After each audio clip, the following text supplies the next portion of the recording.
जब मैं आज दिल्ली से चला तो सुबह से मैं इंतजार कर रहा था कि कब कोई आएगा, कहेगा कि मोदी जी इस योजना का फीता तो हमने काटा था, ये योजना तो हमने शुरू की थी।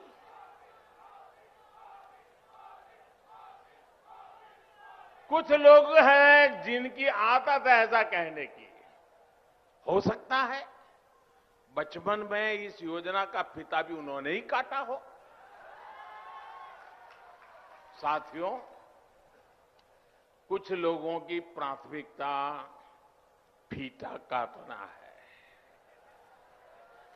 हम लोगों की प्राथमिकता योजनाओं को समय पर पूरा करना है।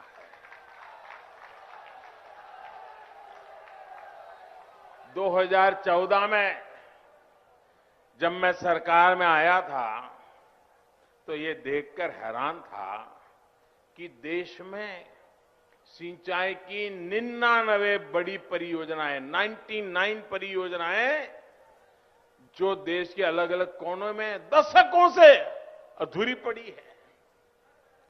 हमने देखा कि सरयू नहर परियोजना में कितनी ही जगहों पर नहरें आपस में जुड़ी ही नहीं थी, पानी आखिरी छोर तक पहुंचाने की व्यवस्था ही नहीं थी। सरयू नहर परियोजना में जितना काम 5 दशक में हो पाया था, उससे ज्यादा काम हमने 5 साल से पहले करके दिखाया है। साथियों, यही तो डबल इंजन की सरकार है, यही तो डबल इंजन सरकार के काम का रफ्तार है। और आप याद रखिए, योगी जी के आने के बाद हमने बाण सागर परियोजना का लोकार्पण किया। कुछ दिन पहले ही अर्जुन सहायक नहर परियोजना का लोकार्पण किया। इसी हफ्ते गोरखपुर में जो फर्टिलाइजर कारखाने और एम्स का लोकार्पण किया गया, उनका भी बरसों से इंतजार हो रहा था। कुशीनगर इंटरनेशनल एयरपोर्ट की भी फाइलें बरसों से चल रही थी, लेकिन इस एयरपोर्ट को भी शुरू करवाने का काम डबल इंजन की सरकार ने ही किया है। साथियों, हमारी सरकार किस तरह बरसों पुराने सपनों को साकार कर रही है, इसका एक और उदाहरण केन बेतवा लिंक परियोजना भी है। सालों से इस परियोजना की मांग हो रही थी।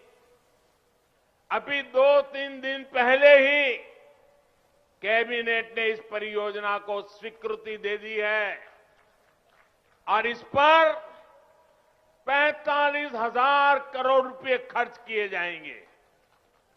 ये उत्तर प्रदेश को इतनी बड़ी सौगात मिल रही है, 45,000 करोड़ रुपए खर्च किए जाएंगे।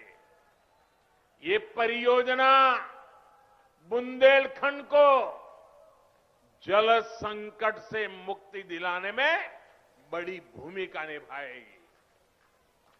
भाइयों और बहनों, आज देश में आजादी के बाद पहली ऐसी सरकार है जो छोटे किसानों की सूद ले रही है। पहली बार 2 हेक्टेयर से कम भूमि वाले छोटे किसानों को सरकारी लाभ से, सरकारी सुविधा से जोड़ा गया है। बीज से लेकर बाजार तक, खेत से लेकर खलिहान तक उनकी हर तरह से मदद की जा रही है। इन छोटे किसानों के बैंक खातों में पीएम किसान सम्मान निधि के हजारों करोड़ रुपए सीधे भेजे जा रहे हैं। उनकी आय बढ़ाने के लिए उन्हें खेती से जुड़े अन्य विकल्पों की तरफ भी प्रेरित किया जा रहा है। ऐसे विकल्प जिसमें बहुत बड़ी जमीन की उतनी जरूरत नहीं पड़ती, उन्हें इसका मार्ग दिखाया जा रहा है। इसी सोच के साथ पशुपालन हो, मधुमक्खी पालन हो या फिर मछली पालन, इनके लिए राष्ट्रीय स्तर नई योजनाएं शुरू की गई है।